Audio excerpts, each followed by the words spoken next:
Meninas, bom dia. Meninas, hoje para a fase de hoje, meninas, vamos deixar o seguinte. Meninas, vale a pena, não mostra beleza para alguém cego, para alguém que cata hoje. Nem para não falar a verdade, para alguém surdo que cata ouvindo. Entende? Mas importante, coisa que não tem que estar fazendo na vida, é nunca mente para quem é que está para, realmente para ouvindo ou para tentar ajudar. E também nunca pode e decepciona alguém que está admirando, meninas. Tem como em cima tem alguém que está fingindo ser amigo, tem alguém que está admirando, tem alguém, para essa família que existe, mas gosta no mundo de hoje, uma amizade que tem, mas amizade tem sim, é pouco, mas tem. Para modo de buta tem 20 amizades, naquele 20 amizades pode ter 2 verdadeiros, para modo de amizades, eu gosto, a maioria é falso, entende? Mas nós também, no essência, não tem que estar aprendendo uma coisa, não tem que estar aprendendo das pessoas, a cada pessoa nome que tem. Tem colega, tem vizinho, tem conhecido, então, tem amigo.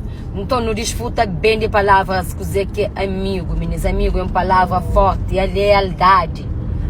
Então que não gasta aquela palavra amigo já à toa. Entende? Para morrer tem alguém que tá foi bom amigo, mas nunca que ajudou se mais ou mais que isso. Ou nunca que te ajudou, deu um para você bebê na por fazer uma coisa que essa mata evoluiu para morrer que você tem chance de ser assim mais ou mais que isso. Então que ele é amigo, meninas. Meninas, amigos de verdade, aquele que está do mundo, levantou de chão, está por na topo, meninas. Não nunca só que não fazia, as que não dão alguém mundo, ou que não ajudam alguém. Meninas, que lá, cada um ser menos e que ele não, meninas. Cada um de nós não tem nosso propósito ali na terra. Entende? Às vezes, nem nunca sei por, é só uma direção que botar neste, mas boa. Aquele alguém de bolado, e por isso é aquela direção que sai, que está doido para mais ter medo, para ser acima ele ou para ser mais que ele. Então, no cuidado, na palavra, só que não está falando amigos. Amigos é palavra forte, é lealdade, é confiança, é dar abraço onde que o mundo sabe se palavra levantou. Então, que não gasta a palavra amigos à toa, tudo cuidado, meninas. Beijo e tenham um bom dia.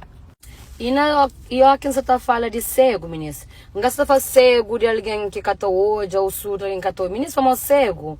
É que são pessoas que catou hoje não. Tem cegos hoje abertos, tem surdo que está ouvindo, que está fingindo de surdo, meninas. Você entende? Cego é que só quer se mudar. É mais válido confiar naquele às vezes que é cego que catou ele que para tentar agradar um cego de hoje aberto. Você entende? É naquele sentido lá que você está falando, meninas. A nós é mais que isso, não tem força, tamanho de leão dentro de nós. É só no mês sem controle.